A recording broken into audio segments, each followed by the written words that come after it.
The pastor runs around saying that money is evil, that money is the root of all evil, but ends up asking for money then. I'm confused. Imagine the hypocrisy. The love of money is evil, but at the end of the sermon, he still asks for money. It's because it ain't evil, my brother.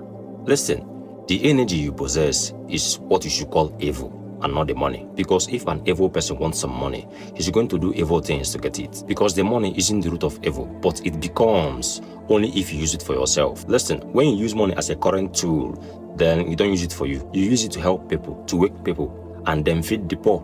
That is what it is used for. And then life changes. See, the point of making money is not so you can buy everything. The point of making money is that no one can buy you. Because real wealth is not about flexing with material things. It's about freedom. It's about having the power to say no, to walk away, to live life on your own terms without being controlled by someone else's paycheck or approval. And among all the influential people in this country, both the businessmen, influencers, pastors, priests, entrepreneurs, the only two people that I know that are living an example is no other people than Mazi Nnamdi Kanu and Very Dark Man. And I use these two people for an example for a good reason. Look, when you chase money for status, you stay a slave to it. But when you build money for freedom, it becomes a tool that works for you instead of the other way around. The goal is not to be owned by things, but to own your time, choices, and your future. Because money at its highest level is a leverage.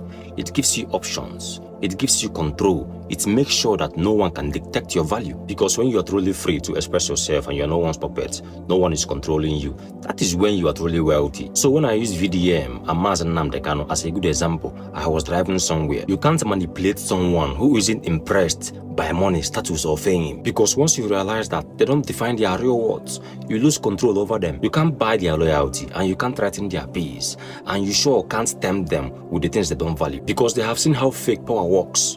They have seen how people have traded their integrity just to feel important. When someone is driven by purpose, by peace and truth, you can't touch them. They move differently because they are not seeking validations.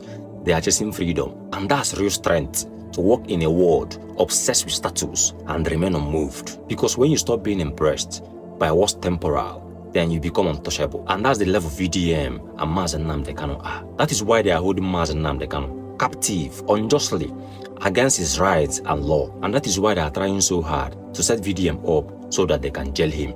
That is why he's getting sued every now and then. All because they have achieved the real wealth that comes from within and know how it works. That is why they want good for the people. Look around you. There's no pastor in this country that can do what these two is doing.